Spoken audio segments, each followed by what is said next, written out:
M a previous Urdu کے class میں آپ کا استقبال ہے۔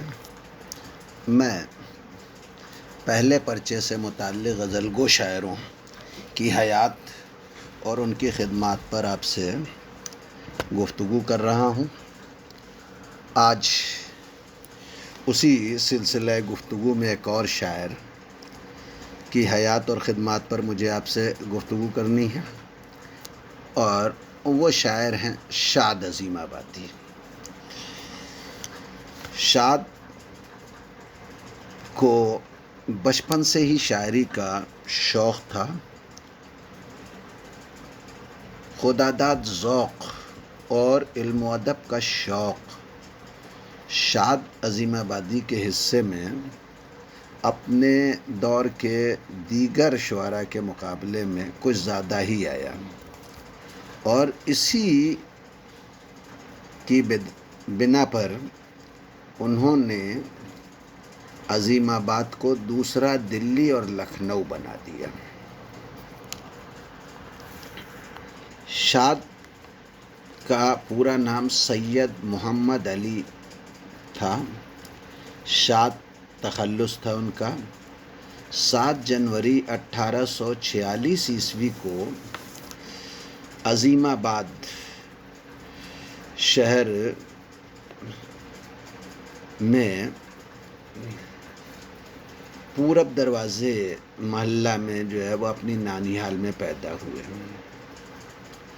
عظیم آباد شہر کا جو محلہ تھا پورب دروازہ، وہاں ان کی نانیہال تھی، اور وہیں وہ اپنی نانیہال میں پیدا ہوئے۔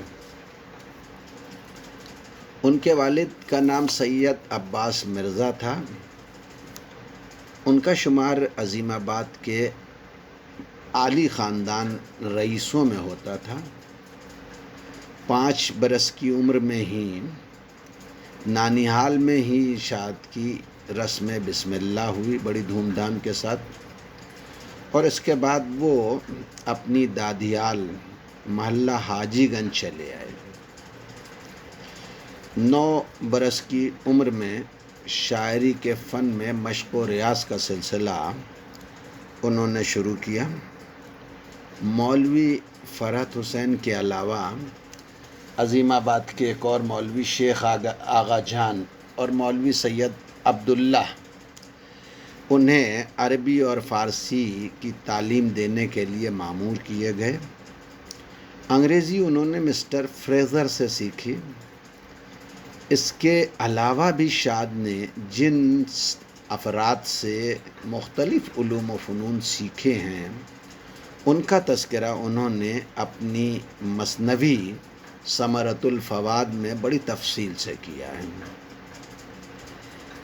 لیکن شاد کو اپنے جس استاد کی شاگردی پر ہمیشہ ناز رہا، وہ سید شاہ الفت حسین فریاد ہیں۔ 1889 عیسوی میں برٹش حکومت نے ان کے علمی و ادبی خدمات کا اعتراف کرتے ہوئے انہیں خان بہادر کے خطاب سے نوازا۔ 8 جنوری 1927 عیسوی کو 81 برس کی عمر میں ان کا انتقال ہوا۔ شاد عظیم آبادی کی شخصیت نہ صرف یہ کہ صوبہ بہار کے لیے بلکہ تمام اردو دنیا کے لیے قابل فخر تسلیم کی گئی ہے۔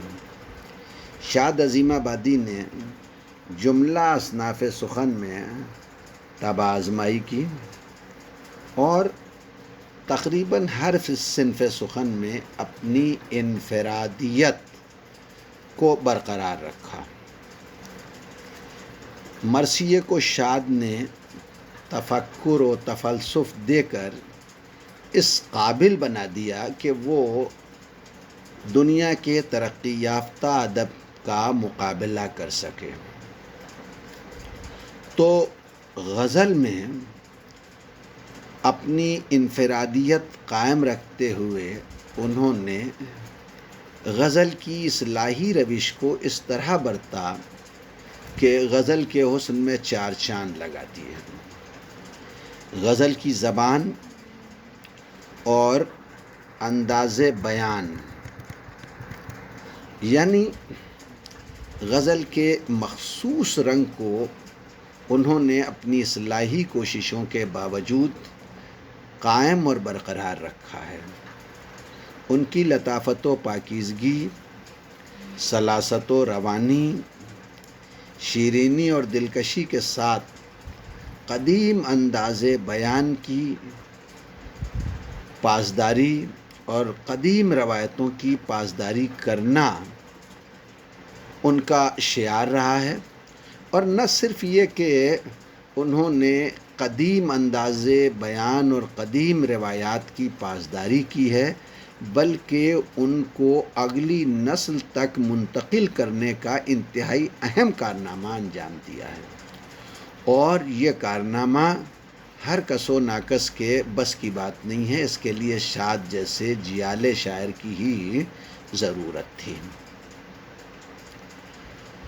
شاد عظیم آبادی نے فارسی کے عظیم شعراء کی قائم کردہ روایات سے استفادہ کرنے کے علاوہ اردو شاعروں میں میر کی سادگی اور قنوتیت، درد کا تصوف، غالب کی بلند نظری، مومن خواہ مومن کی نازک خیالی اور خواجہ حیدر علی آتش کی بے نیازی کے امتزاج سے انہوں نے اپنے کلام میں غضب کا تاثر اور بلا کی کشش پیدا کی۔ شاد عظیم آبادی نے جہاں دہلوی رنگ کی سادگی اور صداقت کو بڑی خوبی اور خوبصورتی کے ساتھ اپنی غزلوں میں برتنے کی کوشش کی ہے، وہیں انہوں نے اپنی غزلوں میں لکھنوی رنگ سخن کو بھی اس کی پوری آب و تاب کے ساتھ شامل کیا ہے۔ اگر آپ ان کی غزلوں کو پڑھیں تو ان میں آپ کو لکھنوی رنگ سخن بھی پوری آب و تاب کے ساتھ موجود دکھائی دیتا ہے۔ شاد عظیم آبادی کی ایک خوبی یہ بھی ہے کہ انہوں نے اپنے سے ما قبل شعراء سے استفادہ کرنے کے ساتھ ساتھ اپنے معاصرین کے انداز کو بھی نظر انداز نہیں کیا۔ انہوں نے اپنے معاصرین کے تیور کو بھی دیکھا اور ان سے استفادہ کیا۔ اس لیے اگر یہ کہا جائے شاد کی غزل گوئی کے بارے میں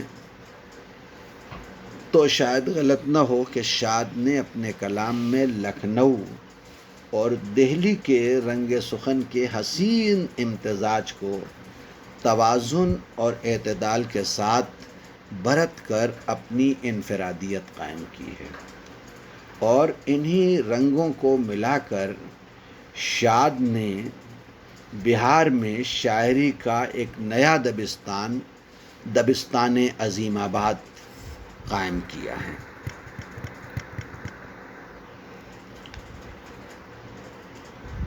شاد کے تغزل میں جہاں آپ کو سادگی، تازگی، متانت، اخلاق اور فلسفے کے عناصر ملیں گے، وہیں ان کی غزلوں میں ایک ایسی رومانی فضا کا بھی احساس ہوتا ہے جو اس دور کے دیگر شعراء کے ہاں نایاب نہیں تو کمیاب ضرور ہے۔ وہ روزمرہ کی چاشنی، شیرینی اور عام فہم الفاظ کے استعمال سے اپنے کلام میں دلکشی اور رعنائی کے ساتھ ساتھ پختگی اور توانائی پیدا کرتے ہیں۔ شاد عظیم آبادی نے اپنی غزلوں میں خارجی اوصاف کو بھی نہایت حسن و خوبی کے ساتھ پیش کیا ہے۔ باقی باتیں آپ سے اگلے لیکچر میں ہوں گی. تب تک کے لیے خدا حافظ.